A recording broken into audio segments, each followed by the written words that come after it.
All right, welcome back. We are doing our daily read aloud, The Classroom at the End of the Hall. And today our chapter is called Above the Classroom.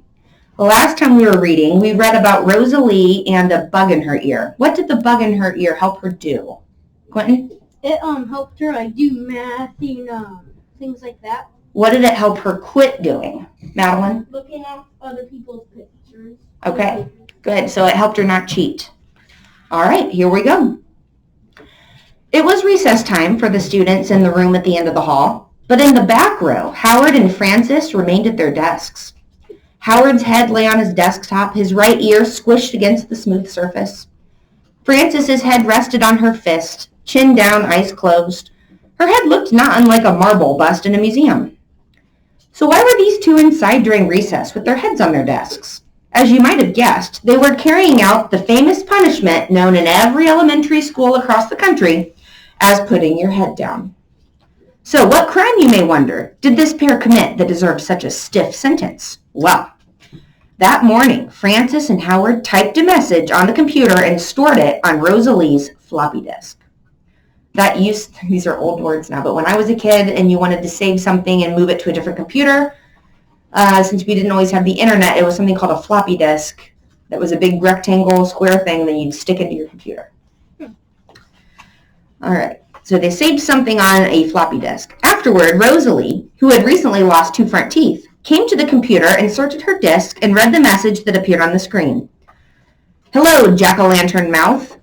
2 pairs of eyes in the back row watched as Rosalie jammed her fingers on the delete button and spun around in her chair. You rats, she hollered, which through the gap in her teeth sounded more like you refs. You know when you don't have teeth and you can't say your letters? How the tall teacher knew who the culprits were who wrote the message, Francis and Howard never figured out. But he instantly rose to his feet and glared right at them. Perhaps they had picked on Rosalie too many times before. With bright red ears, which we know he means business, right? The tall teacher condemned the guilty pair to remain inside for one entire recess, with your heads down, on their hard, cold desktops. Now it was recess time, and the minute hand on the clock above the green blackboard had jerked forward only twice since the class had charged out the door. Meanwhile, Frances fiddled with eraser crumbs on her desktop. She also memorized the nasty words whittled into the back of the seat in front of her. Howard used up the minutes, winking his eyes left, right, and discovered how the bulletin board seemed to shift up, down, up, down. Up front, the tall teacher also had his head down on his desk. He had been in that position without moving since the beginning of recess. Hey, Francis, Howard whispered, despite the effort it took to talk with one cheek flattened. What is it? The girl grumbled, having to lift her entire head off her fist to do so. I think the teacher dozed off. Looks like it, said Francis. He must be exhausted after the chewing out he gave us. Another minute dragged by. Things were getting tremendously boring when a curious sound, a slow, steady scritch, scritch, scritch, scritch, scritch, scritch, drifted down from the ceiling. Francis and Howard sat up straight. Both heads tossed back. As if counting every tiny hole in the acoustic tiles, they kept their eyes glued to the ceiling. In constant rhythm, the sound continued. Scritch, scritch, scritch, scritch. Howard pointed upward. Something's above our classroom, he said. Sounds like it, said Francis. Could be a burglar prowling around up there, said Howard. Or worse, could be some wild animal planning to pounce upon a helpless kindergartner, said Francis. A smile flashed across Howard's face. Turning to Francis, he said, I think someone should investigate that sound. Francis grinned in the same manner. I feel it's our duty to help the school. Without another word, the pair slipped from their seats. After a reassuring glance toward the teacher's desk, they stole to the back of the classroom and opened the door of the coat closet. Inside the dark closet, high up on the ceiling, was a square trap door. For years, this door had been the object of curiosity for students in the room at the end of the hall. What was it for? Whoever used it? Where did it lead to? Howard and Francis were about to find out. First, Frances climbed onto the empty coat hooks. From there, she stepped up on the shelf that held the lunch boxes and tennis shoes. Now she could reach the trap door. With a push, it swung open. A chilly cloud of dust showered down on her as she gazed up into the square of black emptiness. The smell was of mold and oldness. She gripped the edge of the doorway and hoisted her slender body upward. After 2 kicks, her legs vanished into the black hole. "How is it up there, Frances?" Howard called out. Come on, a voice drifted downward. With all his muscle, Howard hauled his portly body onto the shelf. He grabbed the doorway with both hands and pulled. His feet pedaled air until Frances reached down and yanked him up beside her. The pair sat side by side on the dusty floor of an immense attic. When their eyes adjusted to the dimness, they found themselves surrounded by a remarkable assortment of junk. Pyramids of old desks, stacks of chairs, ancient globes, an abacus, a giant model of a tooth, 2 grinning skeletons, a flag bearing 48 stars, and filing cabinets teetering on top of one another like, like so many baby blocks. A layer of silvery dust shrouded every object. The dust caught an occasional sparkle from a light hanging somewhere in the distance. "Listen," Howard whispered. "Scritch, scritch, scritch, scritch." "It's coming from the direction of the light," said Frances. "Come on." And she headed off between a stuffed raccoon and an aluminum Christmas tree with Howard close behind her.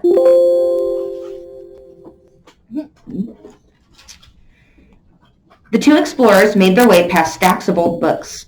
These leather-bound encyclopedias, textbooks, and dictionaries stood in long, tall rows, arranged in such odd angles that they formed a twisting maze. Frances and Howard walked slowly and silently. The book-stack labyrinth led them left and right, forward and backward, zigzagging into dead ends and around in circles. At last, when the light shone nearly overhead and the scritch-scritch sound was quite clear, the maze ended. The final turn brought the pair into a large, dusty room formed by 4 more bookstack walls. "Apples," said Howard, upon examining the room. "Everything is covered with apples." "Looks like it," said Frances. Indeed, there seemed to be an apple stitched, stenciled, or painted on every object in the place. Watercolor paintings of apples hung from the walls. Apples were carved into the legs of a wooden table and chair. The cupboards bore paintings of apples, and a quilt printed with apple designs covered a dusty bed. The dusty light hanging from the ceiling wore a shade in the shade of an apple. And the pigeons fluttering in the rafters overhead occasionally dropped a white spot onto an apple-shaped rug. What's the white spot? Angie? Poop. Frances and Howard took all this in before their eyes fell upon a rocking chair with its back bent into the shape of an apple. Scritch, scritch, scritch, scritch. It went each time it rocked back and forth. In the chair sat a large, burly man with a dusty black beard. His eyes were closed and his chin rested on a red bow tie above his broad chin. A rim of frizzy black hair circled a bald spot on his head like a bird's nest. A dusty book lay open in his large lap. The man's bearded face, his rumpled tweed jacket, and the wire-rimmed spectacles ready to drop off the end of his nose were familiar. For this was the very man whose picture hung in the doorway of W.T. Mellon Elementary School. "It's Walter T. Mellon," Howard whispered. "W.T. Mellon himself." "It looks like him," said Frances. "But I thought he was dead or something." Yeah. The man's eyes opened. He raised his hand and pushed back his spectacles with a finger. Noticing the visitors, he smiled through his whiskers. "Ah, wonderful ones," he said. "What took you so long to get here?" He snapped his book shut, and a spout of dust shot upward. "Frances and Howard, come in, come in." Frances and Howard exchanged glances. Not until a pigeon dropping smacked the floor behind them did they step into the room. "That's right. Come in, take a seat," said Mr. Mellon, gesturing toward a sofa. "Don't stand on politeness. Please sit down." The 2 third graders slided across the room. They sat on the edge of the sofa, upholstered with an apple pattern. Their eyes remained fixed on the large, dusty man slowly rocking in his chair. Finally, Howard ventured to say, "Can I ask you something?" Mr. Mellon locked his fingers together across his ample stomach. "Certainly, Howard," he said. "Questions are an excellent way to learn something about anything." "How did you know we were coming?" asked Howard. "How did you know our names?" "Ah, another excellent way of learning something about anything is by listening," said the man. He cupped a hand behind his ear. And when you live above a classroom as I do, you learn many important things. Now listen. Frances and Howard sat perfectly still. Sure enough, they could hear the tall teacher's raspy snores coming up through the floorboards. You see, wonderful ones, said Mr. Mellon. I hear everything that goes on in the room at the end of the hall, every question and every answer, every moan and groan, every grind of the pencil sharpener and squeak of chalk, every snicker, song, whispered secret, hiccup, cheer, and every word your teacher says, softly or shouted. Of course I overheard his ranting and raving this morning, so tell me. I've been waiting all morning to hear. What message did you leave Rosalie on the computer? Frances and Howard grinned together. Perhaps here was someone who could appreciate a good practical joke. As they told the story, Mr. Mellon rocked in his chair and stroked his beard. When the story was over, he slapped his knee once, sending up another spout of dust. Very creative, he said. How did you ever come up with such a clever idea? Originality is also an excellent way to learn something about anything. Now how about a snack? Help yourself to an apple. Mr. Mellon's guests reached for 2 shiny red apples and a bowl on the table. In unison, they took large, juicy bites. No apple ever tasted better. While munching, Frances studied the tall book stacks that formed the walls of the little room. She swallowed. Looks like you do a lot of reading, Mr. Mellon, she said. Isn't reading another excellent way to learn something about anything? Mr. Leeks, our custodian, told us you were once a great teacher, added Howard.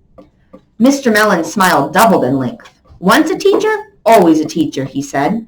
Indeed, I was one of the original teachers. Original teachers? Said Frances. You mean there was a time before teachers? Asked Howard. Here Mr. Mellon rocked forward in his chair until his visitors could see twinkles in his black eyes. Oh no, wonderful ones, he said. There were always teachers. But there was a time before teachers lived on this continent, and I was on the first boat that brought them here. Frances froze with her apple near her lips. But where were the teachers before that? She said. Yeah, where do teachers come from? Howard asked. Mr. Mellon leaned farther forward. Apple Island, he said, lowering his voice. An island far out in the Atlantic Ocean. Even the most clever satellites in space have not yet to detect our island. A thick layer of chalk dust shrouds it most of the year. Frances and Howard again bit into their apples at the same time. They looked at the burly man with eyes that said, Go on, go on. Now, I'm sorry to tell you, but for centuries, Apple Island was divided between the teachers in the north and the teachers in the south, Mr. Mellon continued. The south, you might be interested to learn, is where only crab apples grow. That's where crabby teachers come from. I lived in the north, filled with marvelous meadows, splendid coffee plantations, and orchards of those delicious apples you are eating. But why did you leave? Asked Howard. Sounds like a wonderful place, said Frances. Mr. Mellon's smile disappeared. The northern teachers and the southern teachers had a squabble, he said solemnly. What's a squabble? Noah? Yeah. Not unlike some of the squabbles I hear down below in the room at the end of the hall. Neither side would give in. Neither side would say, I'm sorry. Not even our leader, Prince Apple, who lived in the office palace at the front of Chalk Mountain, could solve the dispute. So the northern teachers built an ark and left. And you sailed to America, said Frances? And built schools, said Howard? Precisely, wonderful ones, said Mr. Mellon. And we built classrooms in the fashion of our former houses. And next to each school, we built a miniature version of the grand playground that ran for miles across Apple Island. Frances and Howard champed on the apples as they tried to picture a mile-long playground. A splatter of pigeon droppings woke them from their daydreams. But what are you doing up here? Said Frances. Why do you live above our classroom? Asked Howard. It's time to show you something, said Mr. Mellon. Here the man rose to his feet and stepped over to a dusty shelf on the back wall. He picked up a large vial filled with purple smoke. And that is where we will stop. No! All right, we will be finishing our book tomorrow. So, friends at home, we will see you later. Have a great afternoon. Wait, was it a long chapter?